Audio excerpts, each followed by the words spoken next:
È cominciato il countdown olimpico, ogni giorno si parla dell'appuntamento del 2026 e giorno dopo giorno se ne parla di più. Anche oggi sul tema è stato chiamato a rispondere chi, più di tutti, ha voluto le Olimpiadi e Paralimpiadi invernali di Milano Cortina.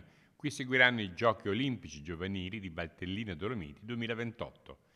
Prossimo appuntamento dopodomani, a un anno esatto dall'accensione della fiamma olimpica. Saremo a Milano come Milano Cortina e presenteremo il tutto in un grande evento. Siamo pronti perché a differenza delle Cassandre che speravano che non ce la facessimo, ci saremo con le opere sportive, il bob è più avanti del previsto nel cronoprogramma, portiamo a casa 1,8 miliardi di opere che comunque mai avremmo visto in questa regione, abbiamo portato a casa le Olimpiadi giovanili invernali del 2028, quindi altro grande evento olimpico, arriveranno a Cortina circa 2 milioni di spettatori durante le Olimpiadi, avremo 3 miliardi e mezzo di cittadini del mondo che vedranno le nostre Olimpiadi e sarà un nuovo rinascimento non solo per Cortina, ma per le Dolomiti, per il Veneto e per l'Italia.